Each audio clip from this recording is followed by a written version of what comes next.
Laurent, moi, je connais si collectif l'ensemble des dirigeants du CEP tirer des leçons de ça qui passait, mais moi-même, directeur général, moi, tirer des leçons de ça qui passait, et je tiens à en tenir compte, et personne n'a empêché de nous conduire. Ça, c'est le premier aspect. Deuxième aspect, ça dit que toutes les recommandations de la mission de vérification seront appliquées, tous les verrous seront mis pour la détection de la fraude, et de ce point de vue, on ne lésinera pas. La question. Il y a 8 membres du CEP maintenant, parce qu'ils sont les conseils électoraux qui forment le conseil d'administration du CEP, responsables en dessous des opérations électorales, de l'ensemble des opérations électorales. Moi, pas qu'on laisse recevoir l'ordre de président, pas qu'on laisse recevoir l'ordre de parti politique, ou si recevoir l'ordre de particulier, ou si recevoir l'ordre de candidat, tout peut se faire. Je ne peux pas me porter garant du comportement, des engagements de chaque personne. Mais du point de vue de la direction générale, la dernière fois que j'ai eu le privilège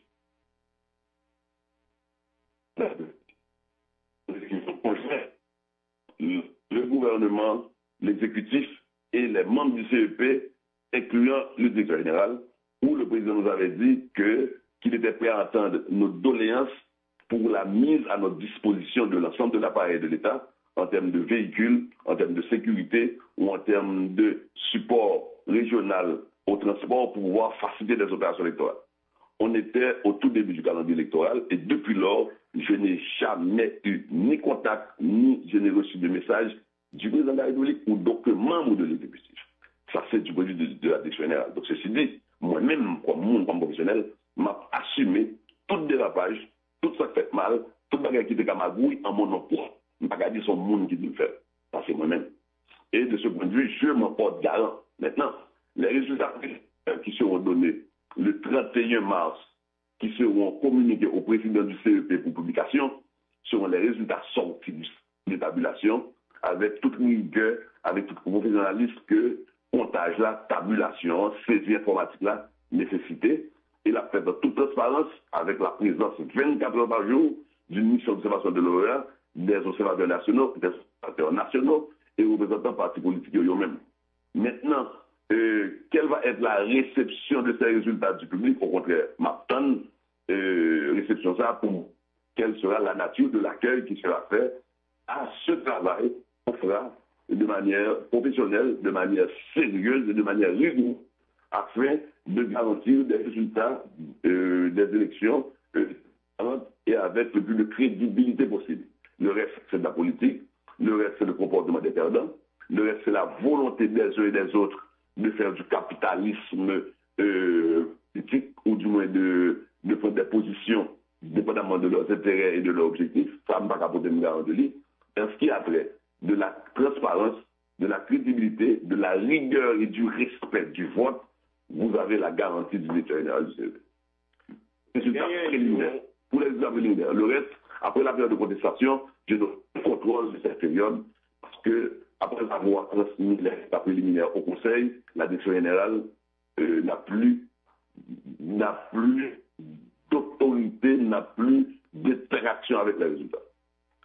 Et quand on parle d'observateurs et dans le centre de tabulation, est-ce que nous sommes capables de dire l'accès est facile ou bien nous permettre aux observateurs tant nationaux qu'internationaux faire leur travail côté que pas gagner en fait aucune crainte ou bien embarras parce que nous voyons que gagner une représentante d'une organisation de droits humains qui t'a dénoncé anomalie et que observé dans le processus de tabulation des votes au niveau du CTV. On a parlé de Marie-Hélène Gilles, du RNDDH. Est-ce que l'accès est facile, pas gagner et restrictions, et puis on a parlé de transparence, et tout est respecté pour que nous permettent que les observateurs nationaux et internationaux fassent travailler comme ça doit. Et Laurent, bon, moi, t'as un mec qui est sous position en Haïti tout, pour faire le passage dans la sorte de tabulation, je vais le ça. Avant la fin. Ok, parce que je ne vais pas prononcer moins sous commentaire du monde. qui est très objectif, qui a de bonne foi, mais qui fait commentaire là, à un moment donné, pour falloir saisir d'après lui. Je veux dire là, l'ensemble de tabulation, il y a plus d'une trentaine d'observateurs nationaux et internationaux. Maintenant, dans mon opinion, 12 monde sous traitement, 7 monde sous traitement, pas un monde à un moment donné. Premièrement, pas fait. Deuxièmement, pas fait. Maintenant, pour la transparence, tout est ouvert, tout bagaille, ou tout côté, on a des autres informations. Cependant, on peut comprendre tout, et bon bagaille tout, soit observateur, ou journaliste, ou un monde qui ne passe à demander, mon avons intention de nuire, quel que soit pour ce moment. On va demander pour me permettre de tomber derrière dos, avocat qui analyse du procès-verbal là, ou là, ça va me permettre de la salle de contact là, pour faire photo, procès-verbal qui ouvert devant mon tabulé là, et dépendamment de la nature de l'information par rapport à aux projections que tu as faites, que vous faites ça pour 324 voix pour un tel, 12 voix pour un tel, donc c'est mutuel par 3009 à la baille, nous gagnons une responsabilité tout par rapport à la discrétion des données que nous sommes en train de traiter, qui ne sont pas encore des données définitivement traitées parce qu'il y a tout le processus de saisie et d'évaluation de la validité des données qui nous arrivent. Donc nous gagnons minimum de discrétion autour du travail là pour garantir premièrement une sérénité à mon qui a fait saisir et pour garantir un minimum de confidentialité à unité de procès verbal que nous doit prendre au jour le jour là. Sinon, c'est comme ça que au monde dans la salle d'opération, si n'importe quel moment pas peur de toucher malade là, vous avez demandé un qui stérilisé. L'observation, il y a une manière d'observer, il y a une distance pour le faire, il y a un comportement pour avoir par rapport à l'ensemble des gens qui ont même à virer de retour, ils disent qu'il y a l'environnement qui permet de faire travailler avec sérénité. En dehors de ces restrictions qui puissent garantir le travail lui-même, la sérénité du travail, sa confidentialité en termes d'étapes pour nous faire travailler, tout le reste, ce qui se fait, la nature des procès-verbaux, à qui stade noué, qui j'ai pas fait, qui base de données, qui nom logiciel qui a prêté données, qui qualité appareil, qui formation mondiale, qui quantité, 24 heures par jour, il y a des observateurs nationaux et internationaux à l'intérieur du centre de tabulation. Et je dis encore après-midi à la après bien une rencontre d'information entre les responsables du CTV et les observateurs et autres personnalités présentes. Je vais répondre aux questions techniques ou d'informations sur ce qui se fait à l'intérieur. Mardi, nous avons l'autre rencontre d'information encore. Donc, nous avons fait le maximum pour avoir de la transparence, pour rassurer les gens. Mais nous ne pouvons pas dire, je dis à vous, 12 000 voix, demain, vous avez 17, je dis à passer à 14 800, qui pourrait créer une tension, tant aussi longtemps que le résultat final n'est pas sorti. On aimerait pas sur la base d'informations partielles, nous continuons de créer victoire, parce que nous avons créé victoire déjà sans information du tout. Et en plus de ça, moi, je dis encore, on est en train de réfléchir. Et j'ai eu une réunion hier soir avec mon staff pour savoir est-ce que tous les jours, ne serait-ce que pendant 10 minutes, les responsables du centre de tabulation ne peuvent pas donner un point d'information avec tous les acteurs présents à l'intérieur du centre de tabulation. Et on va encore poser le problème aujourd'hui parce que nous sommes conscients que la presse est actuellement au fait pour s'allier nous parce qu'ils sont des témoins de la transparence. Bon, ok. Alors, Jean-Noté dit là, n'a pas remercié parce que autant de Samadia, dimanche dernier. Très bien, très bien. Et au moment que vous êtes dans le bilan, vous avez accepté nos entrevues, sinon peut-être la première entrevue avant la conférence de presse. Pour nous terminer, ma dernière question.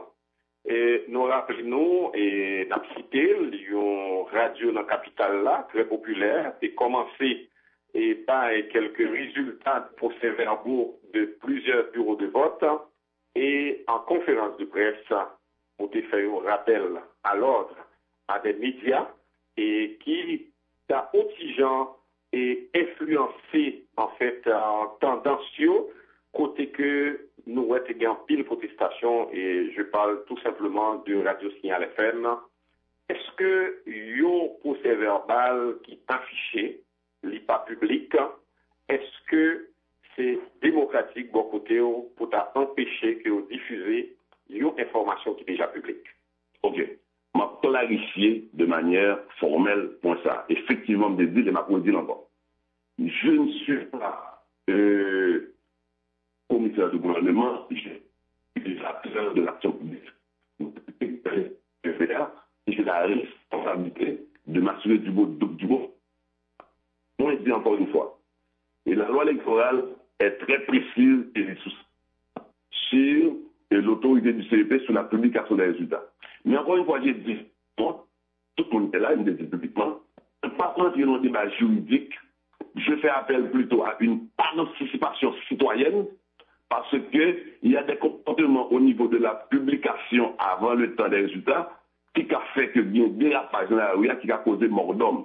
Je dis que nous avons une responsabilité citoyenne d'éviter le plus possible pour ça pas arriver. J'ai pas fait de menace du tout. J'ai fait référence à la loi électorale et me précisément dit, indépendamment de débat qu'on a fait là, si nous avons tort, si nous avons raison, je ne vais pas rentrer la version débat juridique, la loi est là, je ne vais pas là pour m'interpréter, parce que c'est les législateurs seulement et juges qui ont interprété la loi, je ne vais pas m'interpréter, mais je demande à tout le monde, et compte tenu du dérapage que ça a causé, qui est arrivé jusqu'à mort d'homme, parce que c'est déjà arrivé, je me demande, ne serait-ce qu'au niveau d'une contribution, je répète le mot citoyenne, éviter d'avoir des comportements de publier des résultats partiels qui pourraient avoir une incidence sur la sécurité et la vie des citoyens. Maintenant, c'est un appel que j'ai fait à une contribution citoyenne de tous et chacun. Maintenant, si quelqu'un voulant quand même donner des résultats et touché par cet appel à la contribution citoyenne, voulait dire que je fais une menace, au contraire, nous n'avons qu'à chaîner, parce qu'au lieu de la menace, j'ai fait plutôt appel à la conscience citoyenne. Je n'ai pas fait de menace du tout, je n'ai même pas parlé de sanctions, je n'ai pas parlé de qu'est-ce que la loi prévoit, je viens de dire ça. J'ai dit la loi électorale prévoit que c'est le pays qui doit donner les résultats. Je fais appel encore à la loi électorale, elle existe, je n'ai pas rédigé et j'ai l'obligation de l'appliquer. Indépendamment de ce contenu de la loi, qui peut prêter à l'interprétation, parce qu'il a toujours prêté à l'interprétation, j'ai pris la précaution de dire, moi, je fais appel à une contribution citoyenne, parce que quelque part, si le comportement qui fait, moun mourir, moun prend la rue, il pété, il boulé, nous tous assortis, nous, responsables d'avoir permis à cela d'arriver. C'est tout, mais cette conférence existe, ma présentation existe, ma prestation existe, pas de menaces là-dedans, et ce n'est pas mon habitude de faire des menaces. Et l'on fait menace, il faut bien les moyens de le faire. Je n'ai pas ni l'autorité ni les moyens pour ça. Je n'ai pas fait de menace. Mais j'ai eu la précaution de faire mon devoir, de rappeler que la loi électorale prévoit que c'est le pays qui donne les résultats. Ça, c'est la loi électorale, vous ne pouvez pas changer, jusqu'à preuve du contraire. Et j'ai eu l'obligation de faire un appel à la contribution citoyenne pour éviter des torts ou des dommages irréparables. C'est tout. Monsieur Opon, c'était un plaisir pour nous dégainer avec nous et je crois que nos auditeurs et nos internautes prennent bonne note de vos déclarations. C'est archivé. Nous souhaitons bonne chance et pour le bien du pays, comme j'ai un parti pris pour Haïti et c'est seul vraiment allié, c'est Haïti.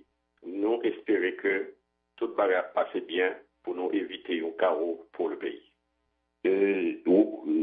Laurent, je te remercie et tu sais très bien quels sont mes rapports avec la communauté haïtienne de Montréal, quels sont mes rapports avec le Québec en général.